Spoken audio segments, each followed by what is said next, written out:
Bismillahirrahmanirrahim. Assalamualaikum warahmatullahi wabarakatuh. Waalaikumsalam warahmatullahi wabarakatuh. Alhamdulillah, alhamdulillahirrahmanirrahim. Assalatu wassalamu ala asyrofil mursalin wa ala alihi washabihi ajmain. Amma ba'du.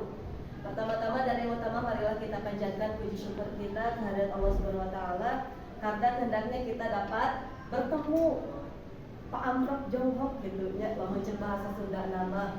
Salawat beserta salam marilah kita curah limpahkan kepada junjungan alam yaitu kepada Nabi Muhammad Sallallahu alaihi wasallam. Gimana, masih semangat? Amin. Semangat pagi.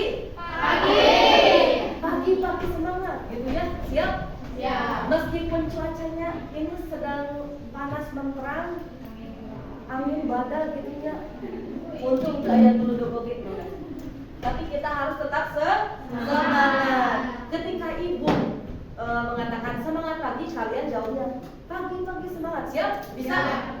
Oke. Semangat pagi? Pagi semangat. Oke. Nah, anak-anakku sekalian, kalian udah tahu kan nama ibu siapa? Ibu apa?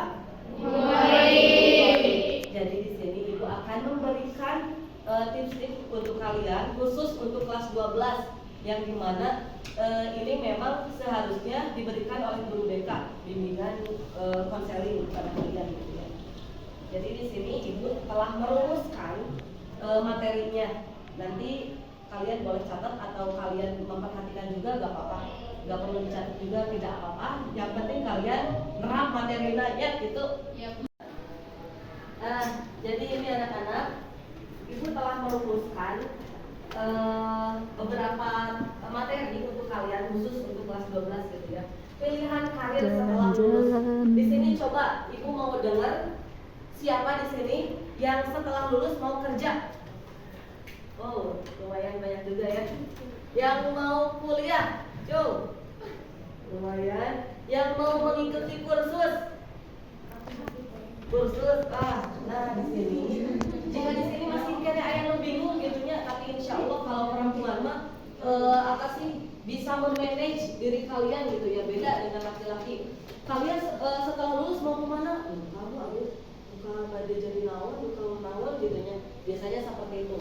Tapi alhamdulillah kalau di kelas 12 AKL 1 ini kalian sudah bisa merumuskan, bisa memanage setelah kalian lulus mau menjadi seperti apa.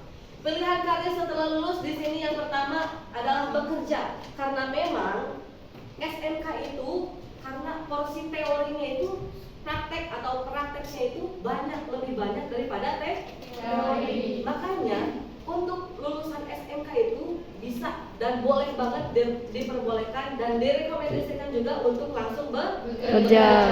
Kalian jurusan akuntansi setelah lulus bisa jadi kerja di Alfamart.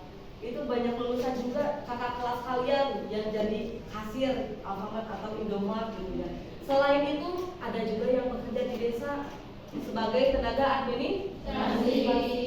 Yang selanjutnya yaitu melanjutkan studi yaitu kuliah. Nah kemarin ada juga nih dari kelas ini yang konsultasi ke ibu ya. Kemarin ada 3 orang yang konsultasi ke ibu, Bu saya mau kuliah, gimana ini masih bingung seperti itu. Kalian bisa banget, meskipun kalian lulusan SMK, kalian bisa banget untuk melanjutkan studi atau untuk kuliah. Soalnya banyak sekali yang beranggapan bahwa dari lulusan SMK itu tidak bisa kuliah. Kata siapa? Kalian bisa. Untuk melanjutkan studi ini, kalian ada beberapa cara. Yang pertama kalian mengikuti SNBT atau yang berbasis tulis, lalu SNMPTN kalau sekarang jadi SNMP itu yang melalui rapot gitu. Atau kalian bisa melalui jalur mandiri kalau kalian kuat di keuangan, kalian boleh banget. Kalian bisa menginap kampus manapun sesuka hati kalian, kampus favorit kalian seperti itu. Yang ketiga yaitu ikuti pelatihan. Jika kalian mengikuti pelatihan itu boleh banget. Setelah kalian lulus, mudah abimah sigana resep masak ya, kalian bisa mengikuti pelatihan masak memasak untuk mengasah skill kalian. Atau kalian setelah lulus, Bu abimah sigana mau jadi WO atau tukang dandanan, itu kan ada juga pelatihan untuk tata rias seperti itu. Kalian tinggal pilih aja. Lalu selanjutnya itu membuka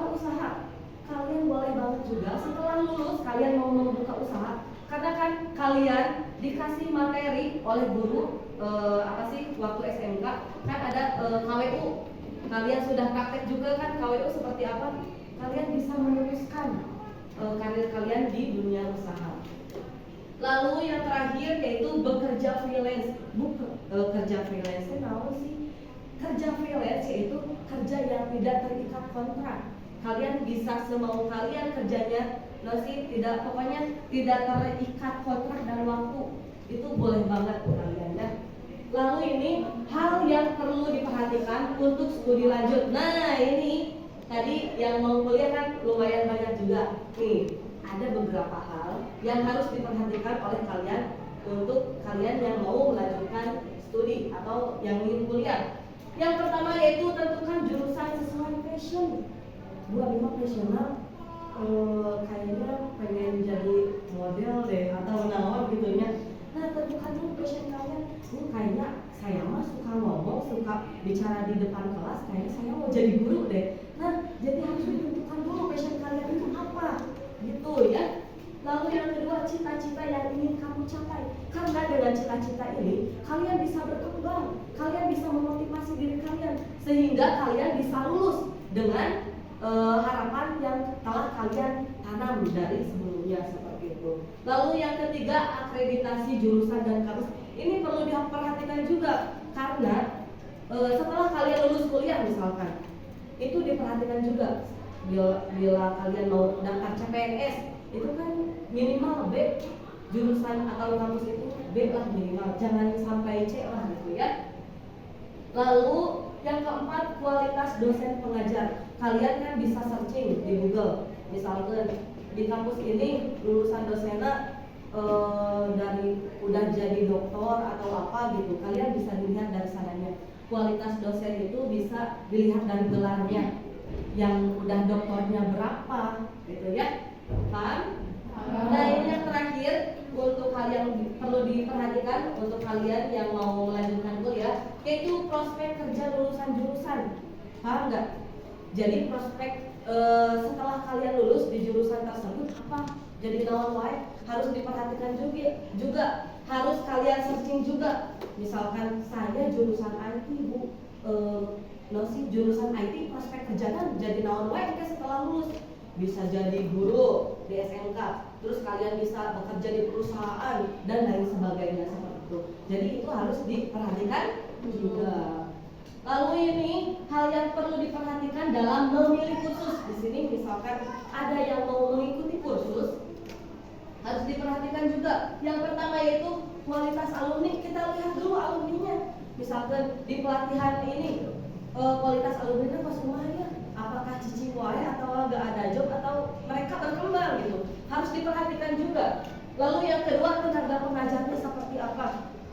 Kita harus lihat backgroundnya tenaga pengajar di sana itu seperti apa gitu ya. Lalu yang ketiga, jam belajar juga harus diperhatikan. Bisi misalkan di kursus ilmu belajar nanti malam kan tidak kondusif juga kalau malam ya, harus diperhatikan. Lalu yang keempat, harga atau fasilitas. Kita cek dulu harganya, apakah dia mahal. Kalau mahal tapi fasilitasnya bagus ya nggak apa-apa gitu ya, worth it gitu ya. Kalau misalkan harga mahal tapi fasilitas gak ada, ya jangan naon kalian kayaknya nggak buang-buang uang. Mending kalian cek and recheck lagi pelatihan atau kursus yang akan kalian pilih. Lalu selanjutnya cek apa saja yang akan kalian pelajari.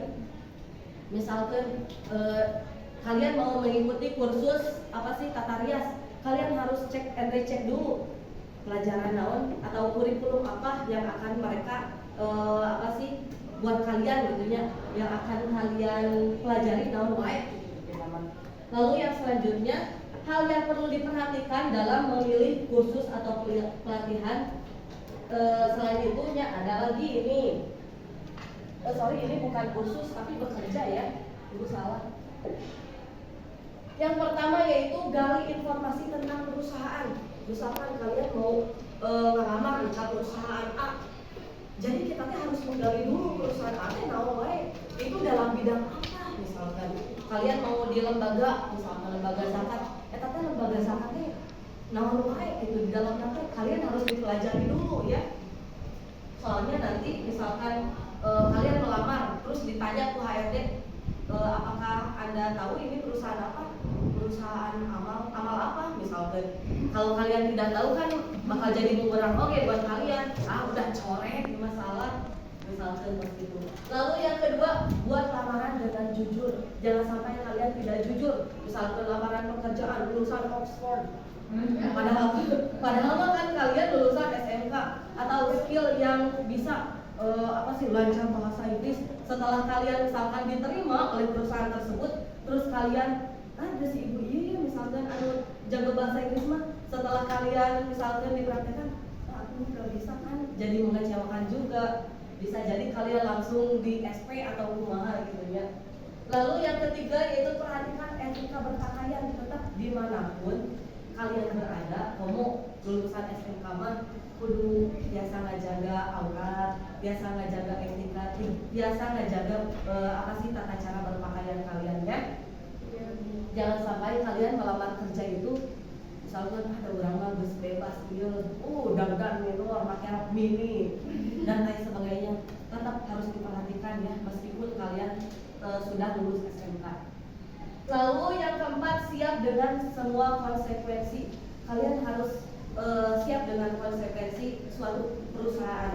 Karena kalian kan sebelumnya observasi dulu perusahaan ini, misalkan jam kerjanya itu 12 jam misalkan. Kalian harus siap dengan konsekuensi seperti itu. Lalu yang terakhir yaitu memanfaatkan koneksi. Tahu? Memanfaatkan koneksi itu lumayan ya. Ada 50% gitu ya. Kalian udah ada modal untuk masuk ke sana. Karena memang tidak hanya di kita sih sebenarnya, di negara orang lain pun ya memang tidak banyak. Memang seperti itu sih, koneksi itu memang harus dimanfaatkan orang dalam. Ya khususnya di kita lah di Indonesia gitu ya. Kalau kita punya orang dalam, wah kudu dimanfaatkan pisan, mumpang mumpung orang mah gitu ya. Nah jadi anak-anak sekalian cukup sekalian materi hari ini. Dan ibu untuk kalian khusus untuk kelas 12 ya. Jadi ibu harap kalian semua tidak bingung lagi kalian mau kemana gitu ya setelah lulus itu. Baik, cukup sekian dari ibu. Wassalamualaikum warahmatullahi wabarakatuh.